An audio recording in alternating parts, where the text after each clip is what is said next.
નમસ્કાર દોસ્તો, સેટ પરીક્ષા એટલે કે કોમન એન્ટ્રન્સ ટેસ્ટ 2026ની આપણે તૈયારી કરીએ છીએ. વિભાગ છે આપણી બૌદ્ધિક યોગ્યતા કસોટી. બે ટેસ્ટ દોસ્તો તમે ખૂબ જ સરસ રીતે આપી દીધો છે. ધોરણ 5ના બાળકો સરસ મજાનો ટેસ્ટ આપી રહ્યા છે. આજે આપણે ટેસ્ટ નંબર 3ની વાત કરીએ દોસ્તો. દાખલા થોડા લાંબા છે એટલે આપણે 10 જ માર્ક્સની આજની ટેસ્ટ રાખી છે. પરીક્ષાની તારીખ તમને ખબર છે 31/1/2026. ચલો ત્યારે આપણા બધાના મોબાઈલમાં ઢંટણાણ શું હોવું જોઈએ? તો ગાઈડ એપ્લિકેશન હોવી જોઈએ. ગાઈડ એપ્લિકેશનની અંદર ખજાનો છે, પેપરોની પીડીએફ છે, સ્વાધ્યાય પોથીઓના જવાબો છે, તમારા ધોરણનું કંઈ પણ તમે સાહિત્ય માંગશો એ આની અંદર બધું છે. પણ કેવું? મફત મફત મફત, કોઈ પણ જાતના ચાર્જ વગર દોસ્તો. તો પ્લે સ્ટોર પર જઈને GUID લખશો એટલે આ સિમ્બોલ વાળી એપ્લિકેશન તમારે ડાઉનલોડ કરવાની છે. જે પણ મિત્રો ચેનલ પર નવા છે, પહેલી વાર વિડીયો જોઈ રહ્યા છે, લોકો સબસ્ક્રાઇબ કરો, વિડીયોને લાઇક કરો દોસ્તો. કમેન્ટમાં યસ સર લખવાનું ભૂલવાનું નથી. અને હા, મિત્રો સાથે વિડીયો ગમે તો શેર કરો. ચાલો ત્યારે આપણે પરીક્ષાની જીત માટે નીકળી પડીએ, દોડીએ આજના વિડીયો તરફ. ચલો ત્યારે પહેલો પ્રશ્ન જોઈએ. પહેલા આજની મગજમારી જોઈ લઈએ કે રાજકોટમાંથી કયો શબ્દ નહીં બને. તો જરા આપણે જો તમારે કમેન્ટમાં દોસ્તો મને જણાવવાનું છે કે આ રાજકોટના શબ્દમાંથી આ ચાર જરા, ટકોર, રાજ કે કોટ એમાંથી કયો શબ્દ નહીં બને એ તમારે મને કહેવાનું છે. ચલો ત્યારે તમે મને કહેજો. છેલ્લે વિડીયો પત્યા સુધી હું તમને આનો જવાબ કહી દઈશ કે ભાઈ રાજકોટમાંથી કયો શબ્દ નહીં બને. તમને જવાબ આવડતો હોય તો તમારે મને કહેવાનું છે કે ભાઈ કયો શબ્દ નહીં બને. બરાબર? અને જે પણ મિત્રોને જવાબ આવડે એ કમેન્ટમાં મને ખાસ જણાવે. બરાબર? ચાલો ત્યારે આગળ જઈએ આજના પ્રશ્ન નંબર 1 તરફ. નીચે આપેલા પ્રશ્ન નંબર 1 થી 5માં દોસ્તો આમાં નિશાનીઓ બદલવાની છે. એમાં પ્લસની આપણે હું તમને પછી જોઈ લઈશ. જો પહેલું શું કહે છે, પહેલો આપણે દાખલો જોઈએ કે ભાઈ 65 ભાગ્યા, અહીંયા જો ભાગ્યાની સ્થાને શું મૂકવાનું છે? ભાગ્યાની સ્થાને પ્લસ કરવાનું છે. ગુણ્યાની સ્થાને શું કરવાનું છે? ગુણ્યાની સ્થાને ભાગ્યા કરવાનું છે. માઇનસની સ્થાને ગુણ્યા અને પ્લસને સ્થાને માઇનસ કરવાનું છે. આ રીતે આપણે પછી દાખલો ગણો તો પહેલા ભાગુ સભાનો નિયમ લગાવી દઈએ દોસ્તો. તો જો આ 5 7 પંચું પહેલા ભાગાકાર કરીશું. તો આપણો ભાગાકાર કરીશું તો આપણે આ રીતે 65 વત્તા આપણો આ રીતે રકમ બનશે 65 વત્તા 35 ભાગ્યા 7 ગુણ્યા 8 માઇનસ 6. તો 7 પંચું 35 એટલે 65 ગુણ્યા 7 ગુણ્યા 8 માઇનસ 6, 7 8 56 થઈ જશે. એટલે 65 ગુણ્યા વત્તા છે 65 વત્તા 56 માઇનસ 6. તો 65 વત્તા 56 આપણે 8 અહીં ગુણાકાર કરીશું આપણે. એટલે 8 પંચું 40 એટલે અહીંયા જવાબ આવશે 65 વત્તા 40 માઇનસ 6. તો 65 વત્તા 40 એટલે 65 વત્તા 40 એટલે 105 માઇનસ 6 એટલે 99 જવાબ આવશે. પહેલાનો જવાબ આવશે 99. છે 99? યસ, આવી રહ્યો. ચલો અહીંયા આપણે દાખલા નંબર 2 જોઈ લઈએ. દાખલા નંબર 2 માં શું કહે છે? દાખલા નંબર 2 માં આપણને એવું કહે છે કે ભાઈ આપણે રકમ જોઈ લઈએ. 9 - 8 વત્તા 72 ગુણ્યા 9 ભાગ્યા 36 છે. તો આપણે નિશાની બદલ્યા પછી કઈ રકમ બનશે જોઈ લઈએ.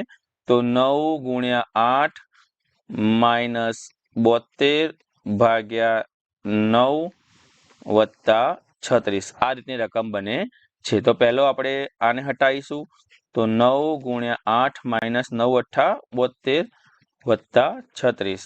હવે આપણે ગુણાકાર કરીશું. તો 9 અઠ્ઠા 72 માઇનસ 8 વત્તા 36. હવે આપણે આ 72 અને 36 નો સરવાળો કરીશું. એટલે 108 માઇનસ 8. તો 108 માંથી 8 જાય તો જવાબ કેટલો આવે? 100 આવે. તો આ બીજા દાખલાનો જવાબ થઈ ગયો. આ પહેલા દાખલાનો જવાબ થઈ ગયો. આનો જવાબ આવશે 100. ડી જવાબ આવશે. અહીંયા બી, અહીંયા ડી. હવે ત્રીજા દાખલાની રકમ આપણે જોઈએ. ત્રીજા દાખલામાં આપણે શું કરીએ છીએ જોઈ લઈએ. આપણે રકમ ડાયરેક્ટ આપણે હું તમને કહી દઉં. 89 વત્તા 121 ભાગ્યા 11 માઇનસ 14 ગુણ્યા 7. હવે અહીંયા 11 ભાગ્યા 121 છે એટલે 11 આવશે. 11 નો વર્ગ 89 માઇનસ 14 ગુણ્યા 7. હવે અહીંયા આપણે શું થશે? 89 વત્તા 11 માઇનસ 98 અહીં ગુણાકાર થશે. હવે 89 11 એટલે 100 માઇનસ 98 એટલે જવાબ આવશે 2. તો 2 ક્યાં છે? આ એરિયા. તો જવાબ આવશે ડી. ચલો ચોથા દાખલાની રકમ જોઈ લઈએ આપણે। ચોથા દાખલામાં શું કે છે? 8 + 7 ગુણ્યા 9 -6 ભાગ્યા 2। તો પહેલા ભાગુ સભા કરી દઈએ। તો 8 + 7 = 63, 7 * 9 = 63, માઇનસ આ ભાગી નાખીએ 2 * 3 = 6, બરાબર। તો 71 - 3 કરીએ તો જવાબ આવશે 68।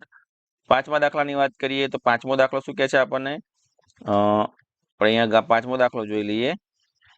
તો જો અહીંયા શું કહે છે? 25/6। તો ભાગ્યાની જગ્યાએ આપણે શું કરવાનું છે?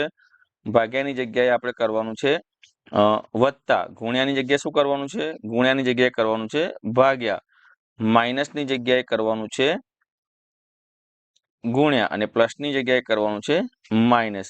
તો આપણે અહીંયા કરીશું તો જવાબ તમે 65 અરે 25 ને આપણે અહીંયા પહેલા ભાગાકાર કરીશું અહીંયા। તો જવાબ આવશે 25 + 3 ગુણ્યા 3 - 1, તો 3 * 9। તો 25 + 9 - 1, તો 25 ને 9 કેટલા થાય? 34। 34 માંથી 1 જશે તો જવાબ આવશે 33, એટલે કે સી જવાબ આવશે। અહીંયા 68 આવતો આપણો એ જવાબ, અને અહીંયા જવાબ આવશે સી 33 જવાબ। ચલો ત્યારે આપણે અહીંયા 5 દાખલા પૂરા થયા। જે પણ મિત્રોને ખ્યાલ ના આવે કમેન્ટમાં જણાવજો, દાખલા આપણે ફરી જણાવીશું। હવે અહીંયા કેલેન્ડરના દાખલા આવ્યા। 26 જાન્યુઆરી 2023 ના રોજ ગુરુવાર હોય તો 15 ઓગસ્ટ 2000। તો દોસ્તો આનો એક નિયમ છે કે જ્યારે પણ સામાન્ય વર્ષ હોય, સામાન્ય એટલે કે લીપ વર્ષ ના હોય, સામાન્ય વર્ષમાં 26મી જાન્યુઆરીના વારથી 2 દિવસ અગાઉ 15મી ઓગસ્ટ આવે। શું કે છે? 26મી જાન્યુઆરીનો જે વાર હોય એના 2 દિવસ અગાઉ 15 ઓગસ્ટ આવે। ચલો અહીંયા જો 26મી જાન્યુઆરી કયા વારે છે? ગુરુવારે છે। કયા વારે છે? ગુરુવારે છે। તો 2 દિવસ અગાઉ એટલે બુધવાર અને મંગળવાર એટલે મંગળવારે 15મી ઓગસ્ટ આવે। તો જવાબ આવશે સી મંગળવાર। ચલો બીજા દાખલાનો આપણે નિયમ જોઈ લઈએ। વર્ષ 2023 નું કેલેન્ડર ફરી ક્યારે ઉપયોગમાં લઈ શકાય? તો આનો જવાબ આવશે 2034 માં। સી જવાબ આવશે। કેમ સી જવાબ આવશે? કારણ કે સામાન્ય વર્ષનું કેલેન્ડર સામાન્ય રીતે 11 વર્ષે ફરી રિપીટ થાય। તો 2023 માં થયું તો એના 11 વર્ષ અંદર એડ કરીએ તો 2034 માં ફરી રિપીટ થાય દોસ્તો। સામાન્ય નીચેનામાંથી કયું વર્ષ લીપ વર્ષ નથી? આમ તો જો બધાને 4 વડે નિશેષ ભાગી શકાય છે, પણ એવું કહેવાય છે કે શતાબ્દી વર્ષ હોય, શતાબ્દી વર્ષ એટલે જેની પાછળ 100 હોય, 200 હોય। જો અહીંયા બધાની પાછળ છે, તો શતાબ્દી વર્ષ હોય તો એને 400 વડે નિશેષ ભાગવા પડે। તો જો 1600 ને આપણે 400 વડે નિશેષ ભાગીશું તો ચોખ્ખું 16, તો આ નહીં આવે। પછી 2000 ને આપણે 400 વડે નિશેષ ભાગીશું તો 4 × 5 = 25। 2400 ને આપણે 400 વડે નિશેષ ભાગીશું 6 × 4 = 2200 ને આપણે 400 વડે નિશેષ ભાગીશું તો ભગાશે નહીં। તો 2200 જે ડી જવાબ છે એ લીપ વર્ષ નથી। ચલો ત્યારે ચોથો પ્રશ્ન જોઈએ।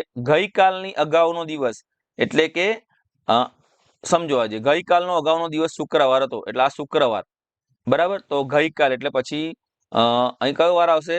શનિવાર। અને આજે કયો વાર થવો જોઈએ? રવિવાર। તો આ શનિવારે ગઈકાલ, એનો અગાઉનો દિવસ શુક્રવાર। તો આવતીકાલ પછી, આવતીકાલ કઈ થાય? સોમવાર। અને એના પછી કયો વાર થાય? મંગળવાર। કયો વાર હશે? મંગળવાર, એટલે કે જવાબ આવશે બી મંગળવાર। ચલો પાંચમો દાખલો। જો 15 ઓગસ્ટ 2023 ના રોજ મંગળવાર હોય તો 15 ઓગસ્ટ 2024 ના રોજ કયો વાર હોય?